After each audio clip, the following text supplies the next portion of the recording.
these are the questions that philosophers ponder, like, for instance, cause and effect.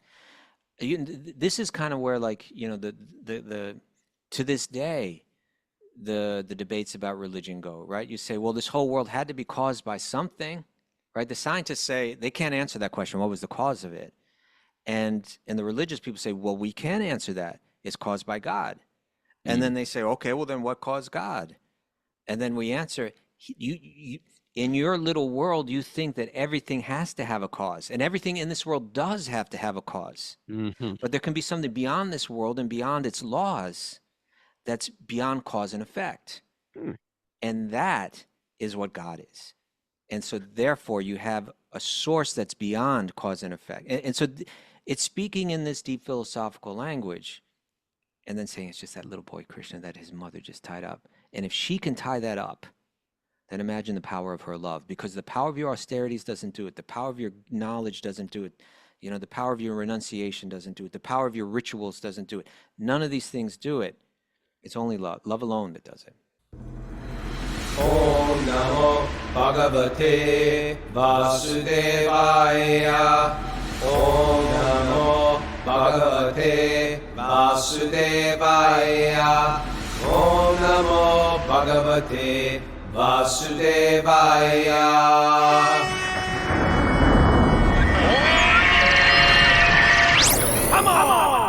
Live from Super Soul Farm, this is Wisdom of the Sages, a spiritual podcast with your host, Raghunath, and co-host and senior educator at the Bhakti Center in New York, Kaustubha. It's Tuesday, August 26, 2025. It's episode 1661. Welcome to the show. Welcome. Are you ready for a show, Kaustubha? Yeah, a performance of sorts. You went and rebranded it right there on your own, right? You just narrowed it down to a spiritual podcast. A spiritual podcast. Maybe I know. Maybe we ought to go with a Bhakti Yoga podcast. We used to be. You know what? I think that a spiritual podcast could be anything. It's like, okay, we're going to talk about rose quartz, malas. Bhakti Yoga podcast. A Bhakti Yoga podcast. Maybe. Let's talk about it off the show. Well, Namra says the #1 Hare Krishna podcast. Maybe I don't think he was necessarily #1 when he did that. He just said, you know what? I'm just gonna see the future. I'm gonna see the future. How about if we say we're the #1? I don't think he was even Bhakti concerned Yoga if it was podcast. in the future. I think he just wanted to take it. How about if we just say we're the #1 and we'll just go head to head with him? It's us. Someone else has done that, actually. I've seen that there's another podcast out there that claimed that #1. Oh, really? Yeah. And we can just claim it. Can you just? All right. Anyone could claim it. Just claim it. Yeah, I'm just going to claim botany. The #1 botanist in the United States, Raghunath. Then people just start saying, I heard he's like the #1 botanist. Yeah, it's been said. They're still been talking about Mara being the #1 chef in Columbia County. That's the word. That was actually true. There's a big difference there. I know, but it's sort of like if it was true once, you can use that forever. Well, that's what we do in some of our promotions, where we say but although we're actually kind of, we say and we phrase it accurately, it has been ranked the #1 podcast on Apple Podcasts in the category of spirituality. That's true. It is true. It has for a few weeks back in 2020. It has been ranked #1 amongst a group of our close friends. No, Apple Podcasts, they ranked it. Okay. All right. Anyway, that was when we got our big Joe Rogan boost. Yeah, we went right to the top there. We were out like we were featured like regularly. We didn't even get it because we were so new to podcasts ourselves, but we were featured in Apple Podcasts on What's Hot. I got it. I was putting it out there. Well, okay. Well, I mean, we were ahead of Joel Osteen. We were like, we were ahead of Joel Osteen. That's pretty big. But the point is, nobody knows. Well, at least almost nobody knows exactly what the algorithm is to determine who gets ranked. So it must have something to do with not because certainly we weren't getting more hits than Joel Osteen. But I think we got a rush of subscribers. Maybe. And that probably had a lot to do with it. Yeah. We need a new rush. We need a new bump. We need a bump. Share it, people. We don't have Tell a Friend Friday anymore because we're not doing the show on Fridays. We got to figure something out here. Tell a friend Tuesday. There you go. There you go. Is today Tuesday? Yeah. All right. Well, tell a friend, people. Come on. I'm going to blame it on the audience. How about that? Let's take no responsibility. Blame it on the audience. You got to share it more. Kaustubha's out there distributing books. We're not even asking to go on the streets and distribute a book. We're asking to just to tell a person about our podcast. Let's get this word out. That's right. All right. Miss Mara, what is up? Hi, good morning. Well, Kaustubha's going to give another class That's right. on the Chaitanya Charitamrita tomorrow, Wednesday, August 27th at 5:30 p.m. Eastern Time. And it's Oh, up there for Sage Community Platform members. You just had to go. It's up there right now. You can go grab the link. Yeah. all righty. That's great. Yeah. I was asked to announce the 200 and 300 hour teacher training. Sometimes we put things off. If you've ever been putting off, you know what, I want to do a yoga teacher training. Maybe this is the year. It's going to be me, Lori Pag, Sita Sundari, that's the Nashville Bhakti Yoga, and Bobby Marchand, all at the Govardhan Eco Village. Kaustubha. And Kaustubha is teaching philosophy. And Miss Mara is just going to be hovering around. Come. She does more than hover. Raghunath. Yeah, I was going to say, I was waiting for you. She does. He's going to be. But in Raghu's world, you're just hovering.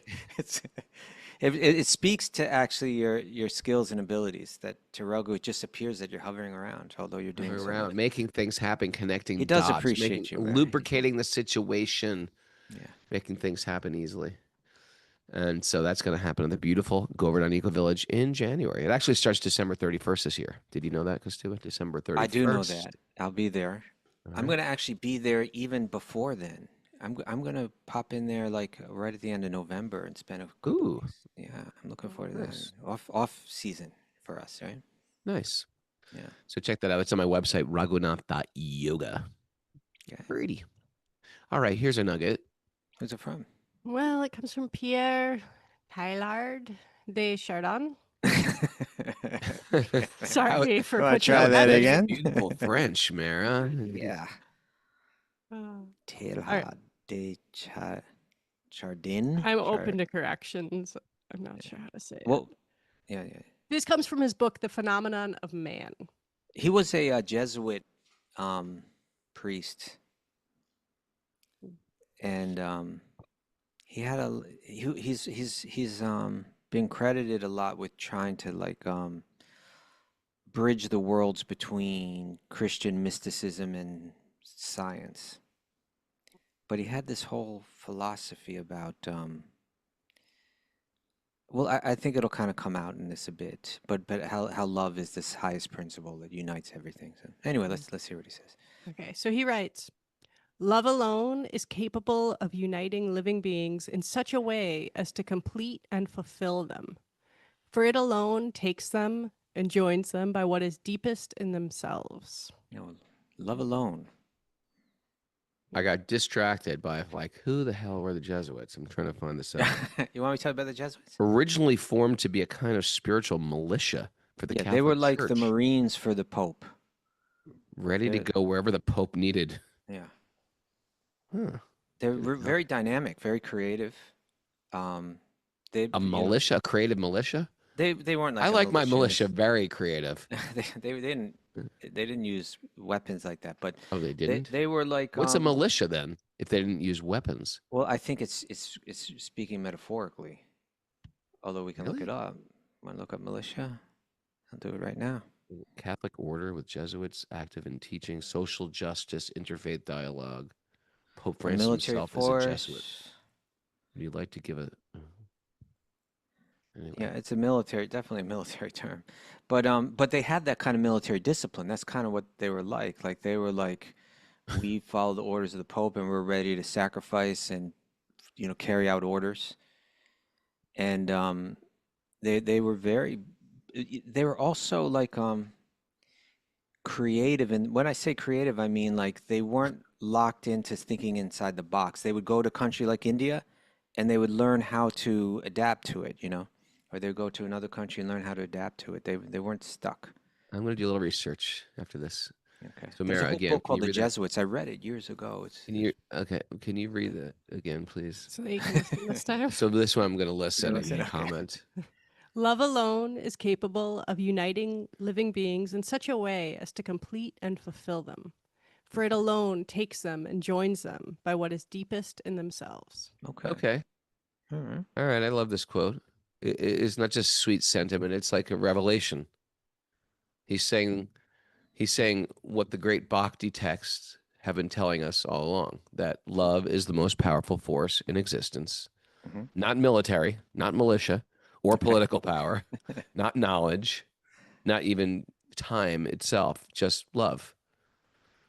Right. You know, the kind of love that reaches into the deepest part of a person, beyond the surface, beyond the masks, we wear, beyond all the stuff we do or don't know, or don't.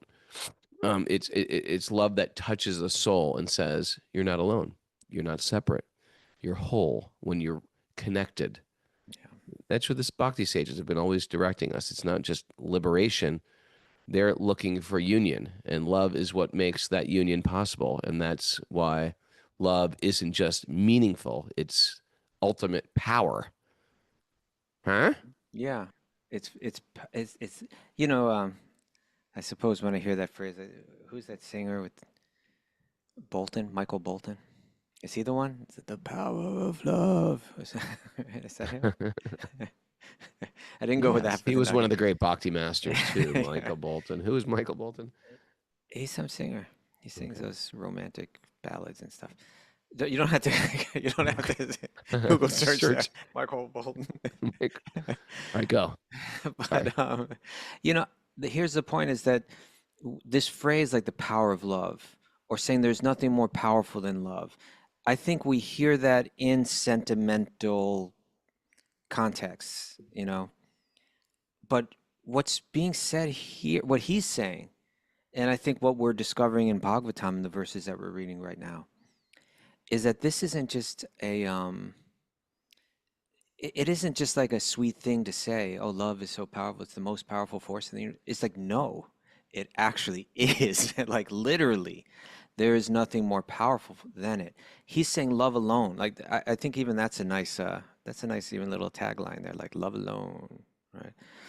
Um, love alone is capable of doing things that other things aren't. Without it, everything falls apart and disintegrates, and with it, anything's possible. So he's saying love alone. It's not reason.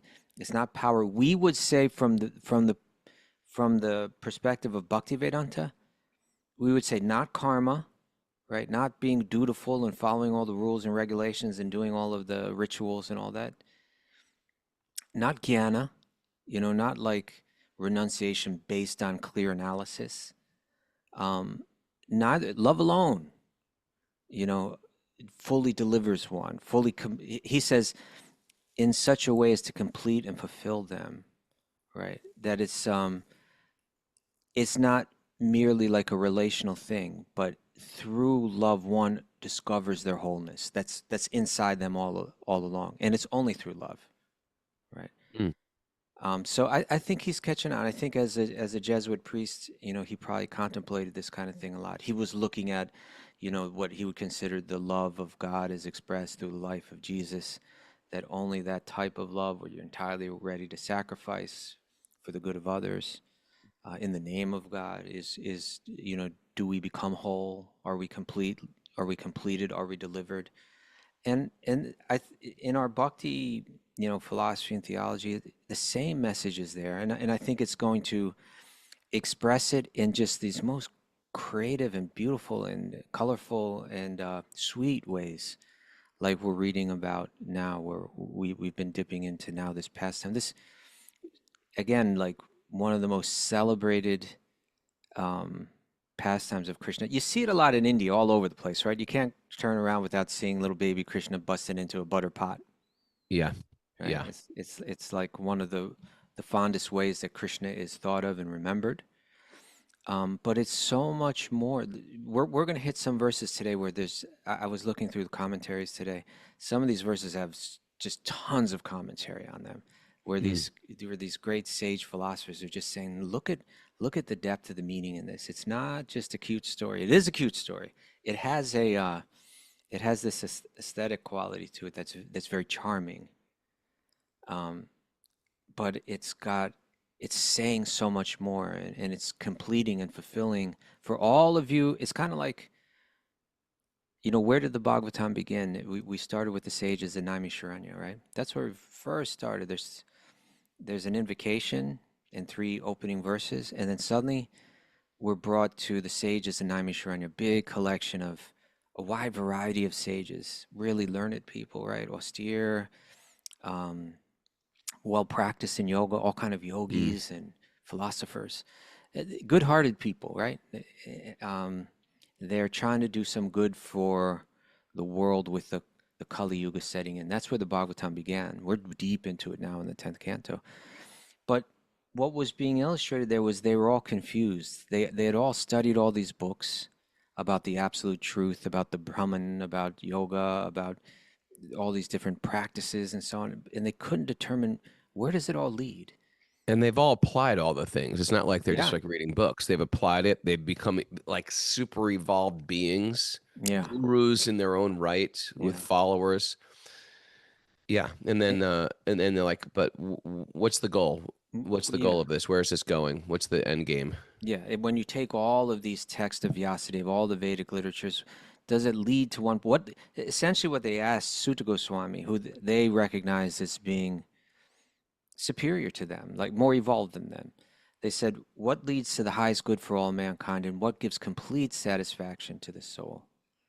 And he'll say, as Pierre is saying here, love alone.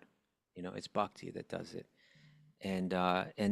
But you can't just say the sentimental thing to a bunch of these philosophers, right? They're like, well, explain it all. So he speaks the whole Bhagavatam, and he now it's coming to this. Wouldn't it be wonderful to be able to like see those sages, and now they're here after hearing all these different leelas and all this different philosophy, and now they're hearing this incredibly sweet stories. Krishna stealing butter, his mother's running after him. She's seen the butter footprints. He's looking at her. She's and we're going to hear we're going to get another visual today of Mother Yashoda running, flowers falling out of her hair. Another just this beautiful cinematic snapshot of her. So it's not like the dry books they may have been reading of philosophy. It's colorful and full of beauty, unique beauty. But it also is going to speak to all of their philosophical questions in this most charming and beautiful way. What is the absolute truth? What is our relationship with that absolute truth? How do we connect with that absolute truth? It's all going to be laid out here in this 10th canto. Alrighty. Let's dive in. Yeah. Rainam namaskritya naram chaivanarotamam devim saraswatim vyasam tato jayam madhiraya. Before we start in the Srimad Bhagavatam, which is our very means of conquest, one should offer respectful obeisances to the Supreme Lord Narayan, unto Narayan Rishi, the supermost human being, to Mother Saraswati, the goddess of learning, and to Srila Vyasadeva, the author. Nasta prayeshva badreshu nityam bhagavat sevaya bhagavati uttama bhaktir bhavati naishtaki, by regular attendance in class in the Bhagavatam, and by rendering service to the pure devotees. All that is troublesome to the heart will become eradicated, and loving service to the Supreme Lord, who is praised with transcendental songs, will be established as an irrevocable fact. Om Jnana Timarandasya Jnananjana Shalakaya Chaksurun Midatam Yena Tasmai Shri Gurave Namaha. I was born in the darkness of ignorance. My teachers are opening my eyes with the torchlight of knowledge. I offer my obeisances at their lotus feet. Reading from the Srimad Bhagavatam, Canto 10, Chapter 9, Text 9. Text 9.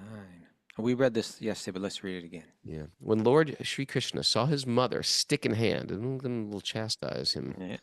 We'll slap on the bottom. He's very quickly got She never down. does it. She never does it. She doesn't? No, she never. She's hits never done it? She's never hit him with that little stick? She just carries it as a threat? There's no record of that in Bhagavatam. Doesn't mean she never did. Can't Well, say she's never. not. She's not going to hear. I'm saying she didn't hear. Didn't hear. And I don't believe she ever did. Speculation. He very quickly got down from the top of the mortar and began to flee, as if very much afraid. Although yogis try to capture him as Paramatma by meditation, desiring to enter into the effulgence of the Lord with great austerities and penances, they fail to reach him. Oh, yeah. Very interesting, huh? Yeah. The payoff of austerity and penance. You get a payoff, but you don't get Sri Krishna. Yeah. You get some higher intelligence, you get some insight, you get some Power, maybe? attachment, you get some power. And, mystic powers are a big part of the yoga system. Getting some subtle energy, subtle shock, some shakti. You get that. But we're talking bhakti. We're talking, I want to catch God. How do you catch him?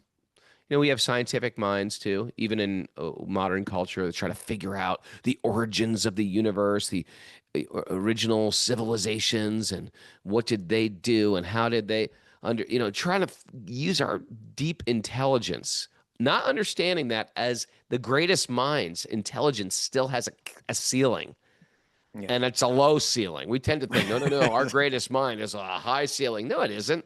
We still have a very small ceiling. Just like in the same way, the smartest of ants, I'm sure there's some like child prodigy ant. How high do you think that IQ goes up? Yeah, it's like, what do they know about a painting, of the Mona Lisa? The ant doesn't. We are like ants trying to speculate about the universe, and we have a low ceiling. I have, Raghunath, I've had a pet in my home the past few days. Is it a prodigy pet? Prodigy? What does that mean? Like a child prodigy? We were talking about a prodigy ant. It's actually a ladybug. Oh yeah, I had a ladybug on my finger yesterday. It must be ladybug season. It's maybe. And it's been right at the feet of Krishna and Balaram, right on the painting over there. Just landed right there. Not an ordinary ladybug. That's what I was saying. Maybe this bug does understand what this painting is all about. Well, there are animals that have full consciousness of their previous lives. And in this life, they're like, you know what? I made a mistake in my last life. I made a mistake in my last life. I'm not doing it again. Yeah. So, yeah. So, anyway. So we're getting this. It's almost like sometimes in these memes and stuff that like they show like they contrast two different people. You've seen those kind of things, and it's kind of like you have like some kind of Jnani yogi on one side who looks like really learned and austere. I like in those cartoons, like in those Indian cartoons. Sometimes when they have the sages too, they're kind of like buff, like the seven sages, right? And you look at them all, and they're all like, they look like they're posing on the back of a Cro-Mags record or something like that. They're like ripped, a little angry. Like ripped. but you have this like austere yogi, tapasvi, jnani, on one side, and then you have Mother Yashoda on the other side. This very shapely, motherly, sweet, beautiful woman. And it's saying which yogi is more evolved, which one is more powerful.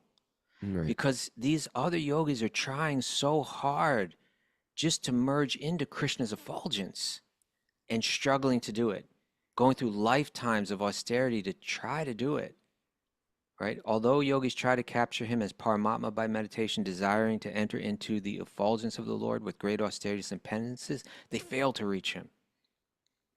Now, Mother Yashoda is just going to catch him. Well, you know what I like about this verse too, Kaustubha, is that, first of all, it explains that there are nuances of evolution in yoga, and there are nuances of spiritual evolution. Gradations. Yeah, there are gradations of it. That is something, merging into the light, performing penance, austerity, like living this hard, disciplined, intensely disciplined life. Yeah. Yet there's Mother Yashoda catching Krishna, tying him up. The part of Brahman, everything, right? What's that? Everything's in him, including the Brahman. Brahmano hi pratishtaham. I'm the basis of that Brahman. Little Krishna. She's got him captured. Yeah.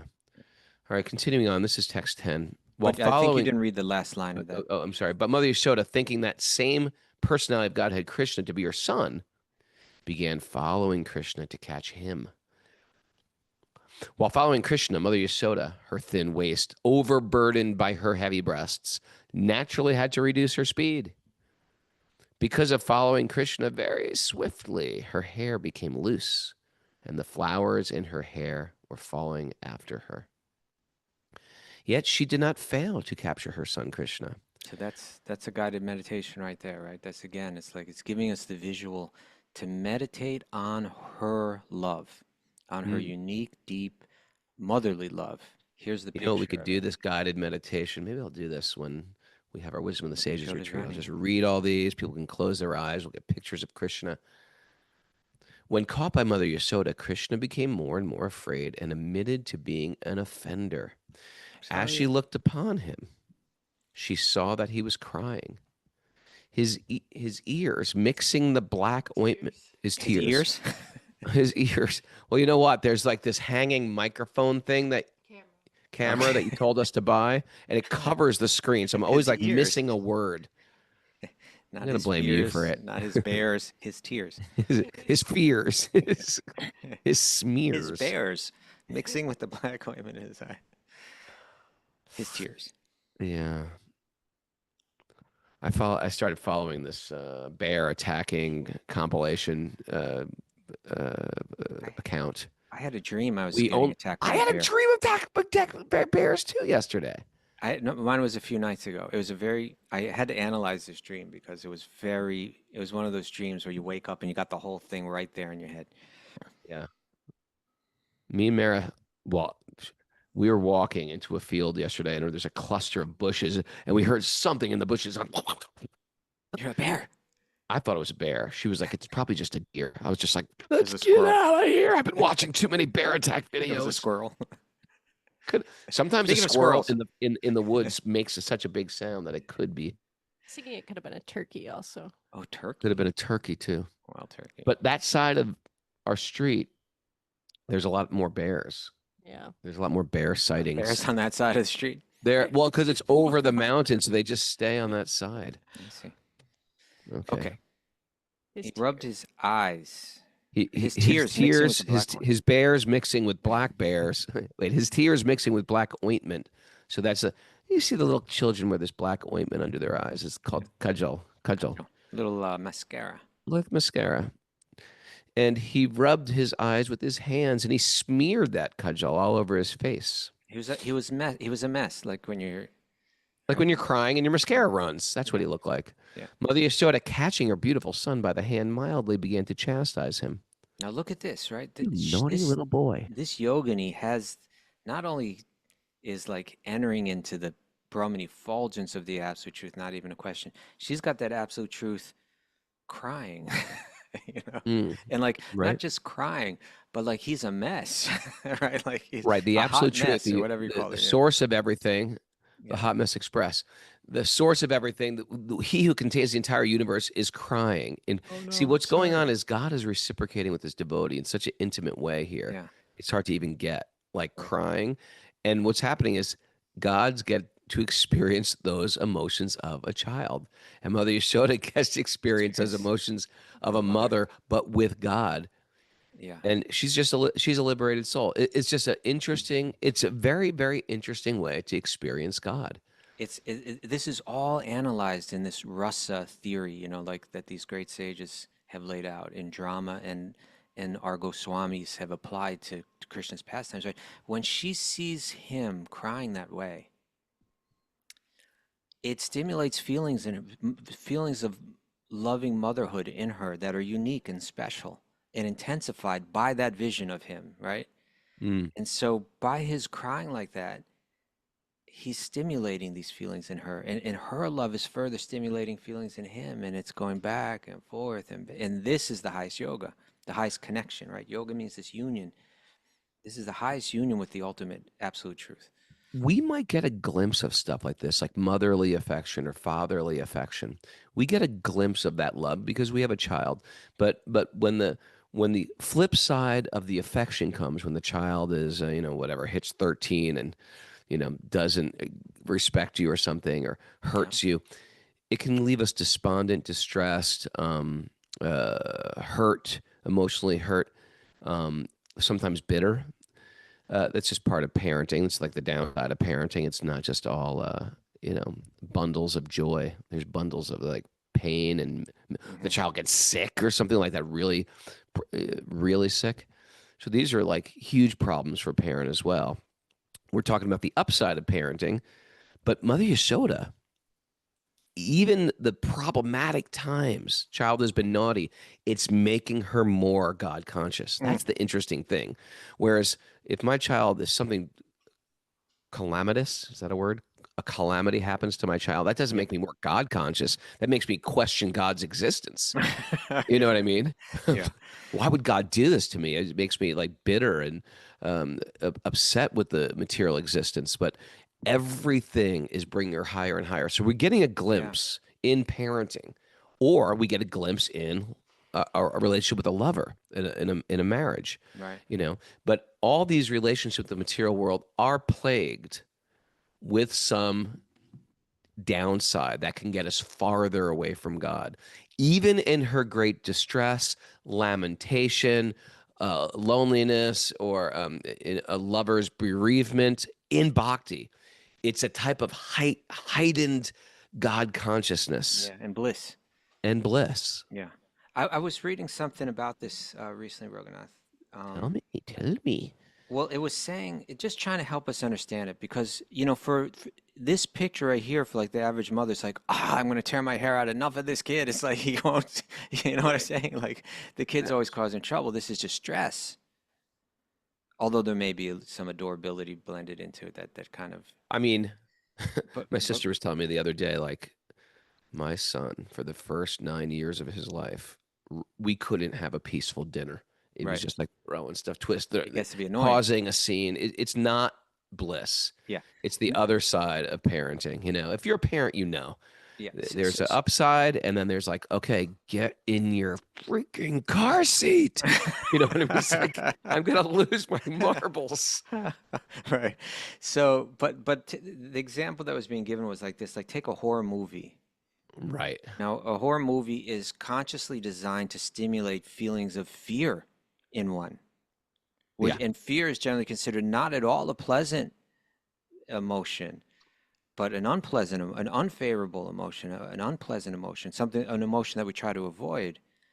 But we watch a horror film and then we say, I enjoyed that. Right. So there's a type of fear that can be enjoyable. You understand? Like that feeling there can be some enjoyment in that feeling. I don't like that analogy. Well, I don't care if you don't like it. I think it's a very good Well, one. I don't care. You don't care. No, the idea is, in other words, we consider fear as being fundamentally and entirely a negative emotion, but it's not. Fear can be experienced in such a way that it's enjoyable. And in Krishna Lila, if you feel fear, it's bliss. In the separation from the one that you love is bliss. In other words, what the analogy is showing is that we can't limit our limited experience of these emotions. We put them in boxes. This one is good and this one is bad. Sure. But in the spiritual realm, all of these emotions are good.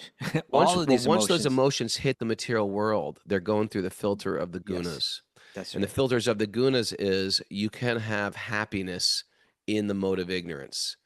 Just like a drug addict is happy taking their drugs. They want more drugs. But look what it's doing to their life. They're living on the streets. They're broken. Their clothes are disheveled. They're losing their teeth, etc. Or I want to go to a horror movie, watch people get killed, watch stalkers creep into the basement and murder people, and we find, wow, that was great. Yeah. It doesn't make you great. It makes you on edge. You're scared at night. It has all these other ripple effects of the mind. You're edgy. It brings darker thoughts to your consciousness. No, it's not. It's happiness in the mode. Whereas the happiness in bhakti, you're falling deeper in love with Krishna, even in fear, even in ghastliness, Yeah. even. Right. I wasn't, Um, yeah. This analogy wasn't meant to show that these are as healthy as Krishna Lila, right. or that they're entirely psychologically healthy, just that we limit what we think those emotions deliver. Where in the Sure. spiritual realm, all of those emotions are delivering bliss. And so, you know, of course, this scene is, and we're getting that, you know, soon it's going to be, Kartik's coming early this year, right? Do you know the first Is it? day, Kartik? Is it? When's Kartik Mayor? Google that. Yeah, it's Google coming up that. soon. I think it's just a couple weeks away, 2 or 3 weeks away, something like that. Chat jupt that. But that in that month is October 6th. this. When is it? October 6th. October 6th. Oh, it's that late. Okay, I thought it was in September. It was coming up. Even. You sure that you got the right year there, Mara? She's gonna look again. The AI overview tells me October 6th to November 5th. 2025. Oh, Yeah, Okay. 2025. But in So that excited. month, this it's called the month of Damodar, the month of the Lord who's tied up by his mother, Damodar, and this Leela is particularly honored and meditated on and glorified. And with this song that we sing every day, right? I sang it today, Bubba. Look at that. I sang that this Yeah, morning. getting ready, right? Rudam tam mahur netram yugmam brajantam, right? He's crying. And he's repeatedly rubbing his eyes with his hands. You know, karam bhoja yugmena satanka netram. His eyes are fearful, and he has these beautiful hands, and he's rubbing that. And it says muhu shvasha kampa trire kanka kanka. That he's like hyperventilating, you know, like he's like his breathing is uneven, and and he's trembling, and the necklace on his neck is like shaking, and again it's giving us this visual, right? Mm. And then it says Damodaram Bhakti Badham. This is Lord Damodar who's bound by bhakti. And the next verse, you know, Iti Drikshvali Labir Ananda Kunde. It's filling the inhabitants of Vrindavan. They're drowning in pools of ecstasy. Ananda Kunde, like a lake A lake of of Ananda. bliss. Of Ananda. Seeing this Imagine picture, swimming in a lake of Ananda. It's just I'm drowning in it. It's not just I've like I been got a few drowning in drops of it. bliss. It's just Drowning is like there's great, so much of it. even in a lake of bliss. That's how it's described. That's how you feel. And so she's looking at this picture of him crying and rubbing his eyes, and the mascara is dripping, and she's drowning in an ocean of bliss. Mm. It's not just like, oh God, get this kid in the car seat. It's something very different than that. All right. I think I'm going to take my deities on Brooklyn this year. Oh, look at Take my you. deities around at different darshans so they can have darshans of themselves. This is you. Of the devotees, really. Of the devotees. Mhm. All right. Yeah, I'm really excited to go to Vrindavan this year. Mother Wherever you are, Yashoda. that is Vrindavan, Raghunath. Oh, that's a nice thing to say. That was a nice thing to There say. you go. That's even better than saying like you're a happy guy or whatever that what you're talking about earlier that you wanted people to say. A bright light. Yeah. Mother Yashoda was always overwhelmed by intense love for Krishna, not knowing who Krishna was or how powerful he was. Oh yeah. Because Overwhelmed, just like we're saying, drowning, right? drowning. She's not just feeling love; she's overwhelmed by intense love. Mm. Because of maternal affection for Krishna, she never even cared to know who he was. Therefore, when she saw that her son had become excessively afraid, she threw the stick away and desired to bind him so that he would not commit any further naughty activities. Yeah. Tie up that kid. I think Prabhupada is it Prabhupada in some of these commentaries. It's Mother Yashoda wanted to bind Krishna not in order to chastise him, but because she thought that the child was so restless that he might leave the house in fear. Better tie him up. I got to go back to the stove and take care of the milk there. Let me tie him up.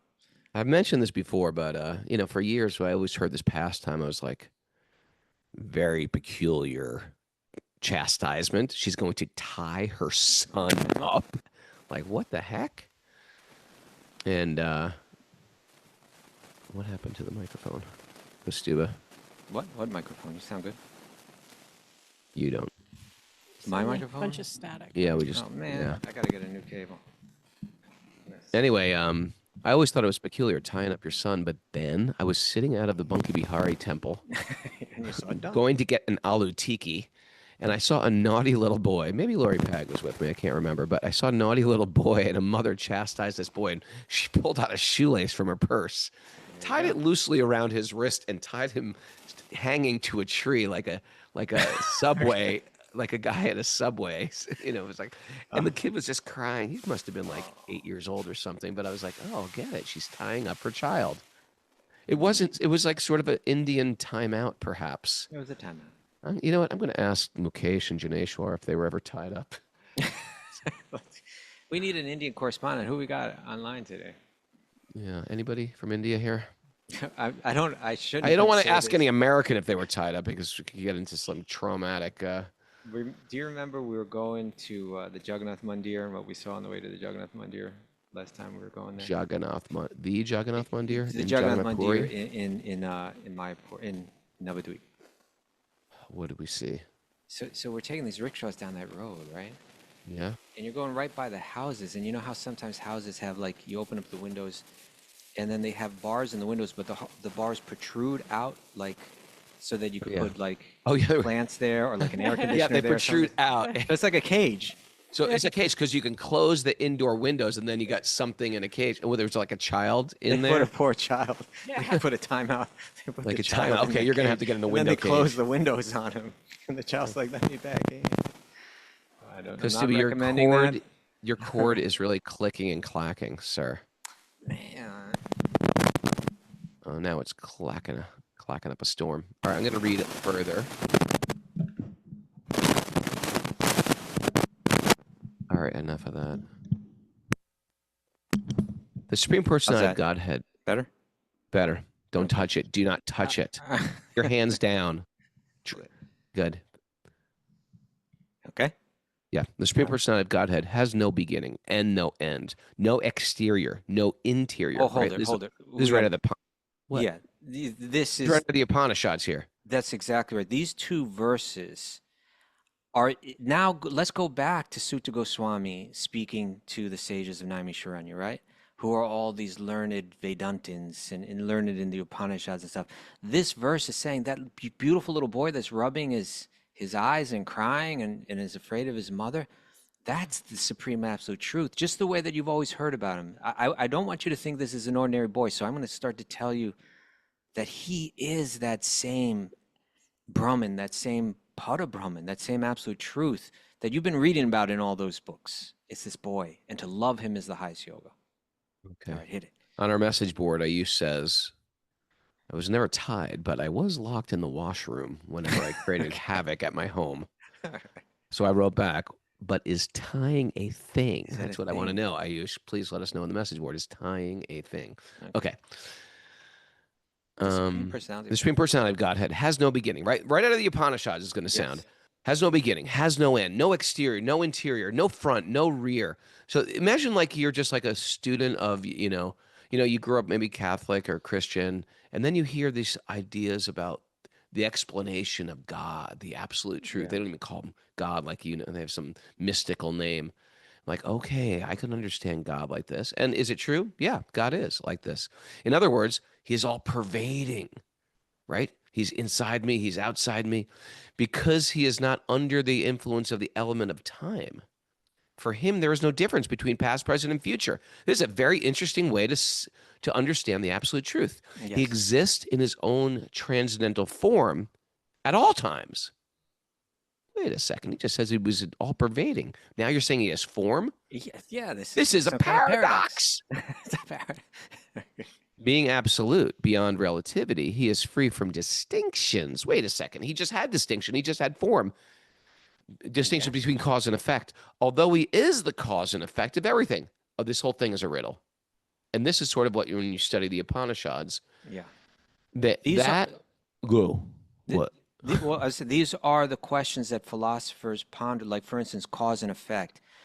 This is kind of where, like, the to this day, the debates about religion go, right? You say, well, this whole world had to be caused by something, right? The scientists say they can't answer that question. What was the cause of it? And the religious people say, well, we can answer that. It's caused by God. And then they say, okay, well then what caused God? And then we answer, in your little world, you think that everything has to have a cause, and everything in this world does have to have a cause. Mm-hmm. But there can be something beyond this world and beyond its laws that's beyond cause and effect. Hmm. And that is what God is. And so therefore you have a source that's beyond cause and effect. And so it's speaking in this deep philosophical language and then saying it's just that little boy Krishna that his mother just tied up. And if she can tie that up, then imagine the power of her love, because the power of your austerities doesn't do it. The power of your knowledge doesn't do it. You know, the power of your renunciation doesn't do it. The power of your rituals doesn't do it. None of these things do it. It's only love, love alone that does it. Love is all we need. There you go. By the way, I was just listening to a good lecture of Shivaram Swami debating Baba Bhutan, Baba Bhutana, The Bhava Bhutan, yeah. Baba Bhutan on Baba Bhutan playing the part of an atheist. It's a good debate. Yeah. If you got any favorite devotees versus atheist debates on YouTube that you like, put it on the message board. Okay. Ayush says, I never experienced getting tied up in my surroundings, but I lived in Delhi. Maybe it's a thing in the villages. That's what I was thinking too. It's a village thing. You don't tie up a city boy. Okay, someone else writes, let's see. Kanu Ram says, I saw a documentary on raising children from all around the world, and somewhere in the Far East, maybe Mongolia or something, the parents tied their toddler outside their yurt. And we're not recommending this, people. The parents tied their toddler outside the yurt and in among their cows. The cows were fully grown, but they're careful and gentle around the child. All right. Yeah. I'm sure that people from other cultures could look at the things that we do to our kids and also be like, what? Go to your room. Go to my boring room right now. Were you punished? Was I punished? Of course I was punished. What do you think? Okay. Mara probably wasn't. You were punished. Not all right. Whatever. Just finish this. You mad at me? We were. Let's start to pick it up from The supreme personality of Godhead has no beginning. Okay, let's read that. Being absolute beyond relativity, he is free from distinctions between cause and effect. Although he is the cause and effect. That unmanifested person who is beyond the right, that itself doesn't make sense. That unmanifested person who is beyond the perception of the senses. Okay, can't see him, and now has appeared as a human child. And Mother Yasoda, considering her own ordinary child, considering her own her own ordinary child, bound him to a wooden mortar with a rope. Okay. Right. When Mother Yasoda was trying to bind the offending child, No, let's slow down there a little bit, Raghunath. We read in the last chapter that here was this boy, and oh my God, he's got the whole universe in his mouth. Right. And now Shukadev Goswami and Sutta explaining to the sages of Naimisharanya is saying that look at who this is. Don't for a moment misunderstand what's going on here. These are not sentimental stories. This is the fullest presentation of the Brahman, the absolute truth. You know, and when you catch on to this, you take Vedanta to its next level. Mm-hmm. You take it beyond just the negation of the material realm and all of its faults of time and duality, and you take it through its neutral state where there is no duality, and you burst through that into the other realm where there's full variety, but in the spiritual context, right? Where there's no duality in the sense of competition for being the predominant one. There's duality in the sense that there's me and you, but there's not the same kind of struggle that's going on in this realm that causes all. There's no, with form in this world is all causes pain and suffering because it all falls apart. Individuality causes conflict. In this realm, there's form and individuality, but in their perfection and in their full beauty, in the context of divine love with Krishna at the center, that's the culmination of Vedanta.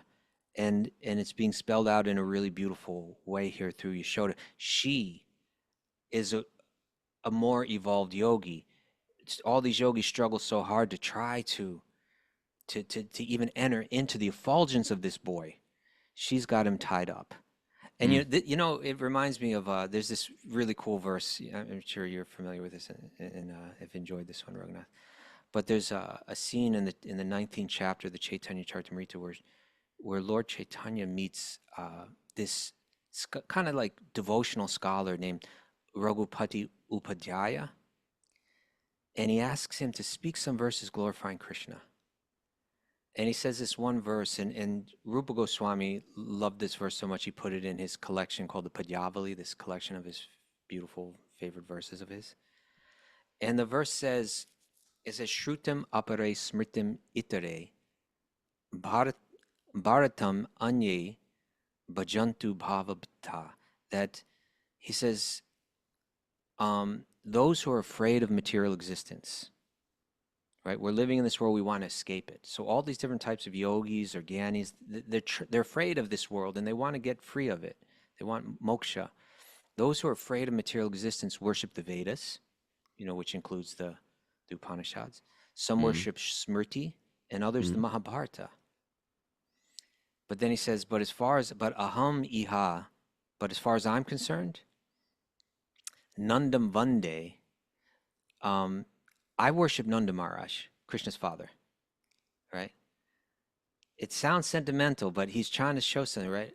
But as far as I'm concerned, I worship Nanda's father, and then it says, Yasyalinde Param Brahma, who's the Param Brahma, the highest manifestation, the full manifestation of Brahman, is playing like a little boy in his courtyard, right? And when Sri Chaitanya heard that, he just, just in one sweet verse, you captured everything, right? This is the culmination of yoga. This is the culmination of Vedanta.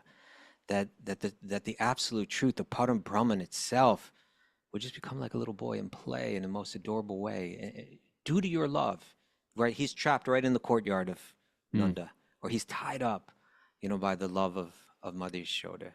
This is the full accomplishment for Vedantin, is to capture the absolute truth in this sweetest of ways.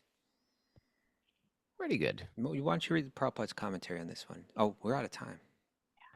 We're out of time. Ready for some takeaways? Yeah. All right. Mara's going rucking without me today. Yep. This has really become a thing, this rucking. Yeah, we're rucksters. I'm rucking with my mom today. She's my ruck pack today. Oh, you're going to push her up the hill? I pushed her up the hill yesterday. The problem is we live in a dirt road, so every time I hit a pebble, I feel like I'm going to launch her right off the wheelchair. But we become really good. We can go over grass, over stones. Maybe you need like a special wheelchair for this, like with big... Yeah, like with 50-50 wheels, off-road wheels, shocks. Yeah. Maybe a little motor. Like, so there's self-propelled mowers you push and it just drives itself. Love is the ultimate power. There you go. Power of love. It was Huey Lewis, by the way, not Michael Bolton. Huey Lewis. All right. We're whole when we're connected. That's right. Yeah. It all falls apart without love. Oh, yeah, it just crumbles. Not karma or gyan, but love alone. Uh-huh. There's a payoff in austerity, but you don't get Krishna. Like you would wear that T-shirt, Kaustubha. I could see you wearing that. Not karma, not gyan, but love alone. Love alone. I could see you wearing that, walking around like not karma, not All right. And then you would laugh at me. No, I just think it would make sense to you, but no one else. All right. Unless they were into it. Okay. What's a child prodigy ant really know? Yeah. What do they know? Child prodigy ants? Our material. Do you think ladybugs are more intelligent than ants? That I don't know, and I think there's different types of intelligence. I think they seem more evolved, but then again, the ants, they do incredible stuff. Yeah. The thing is, everyone's got their own unique intelligence, Humans have different emotional intelligence, that people have a physical intelligence. Right. Ladybugs may have a different type They have a type of intelligence, but it's just, but it's still limited. It is. And we are just arrogant and we think, oh, I can figure this out. Can't. Ants are really strong, aren't they? Can't they carry like They can. 150 times their body weight or something? I could beat them. I could beat an ant. Crazy. I don't care how strong. I don't give me the biggest, Yeah, the strongest headlock. hands. It's got 6 arms and legs, Edgar. Oh. Okay. Somebody answered this question on the message board. Oh, what's that? Yes, an ant is Genitals. generally considered to be significantly more intelligent than a ladybug due to Whoa. ants' complex social structures, advanced communications, methods like pheromone trails, problem-solving abilities, and the capacity for complex navigation and agricultural activities, while ladybugs lack these advanced cognitive social traits. Yeah, but they're more maybe beautiful. But they they're more have a- beautiful.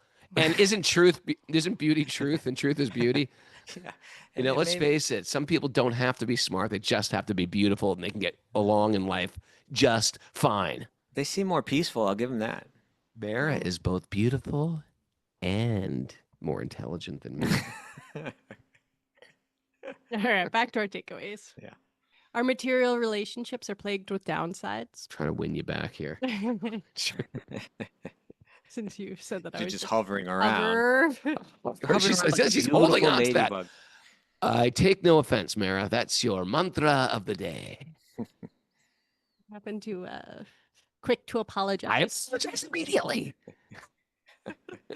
In the spiritual realm, all the emotions are blissful.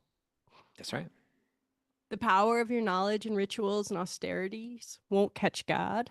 Pheromone trail. Can't And, stop saying that. and And Mother Yashoda has the supreme truth, a hot mess, ugly crying.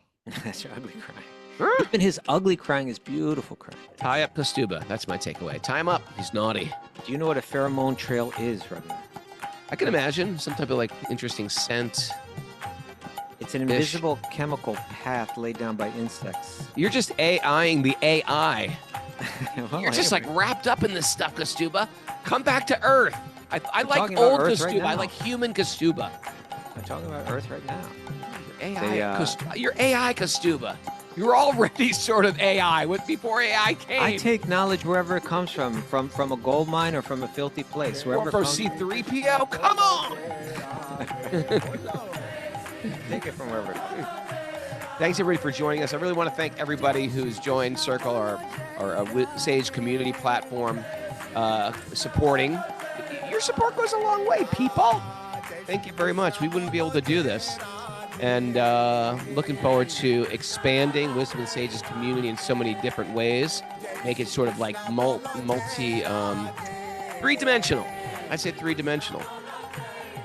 Sometimes people write me out of the blue and just say, like, I need people in my life. I need hey, we got that covered. Sage groups, boom. Fit you right in there. Or there's no temple near me. Boom, we got you covered. Welcome to our community.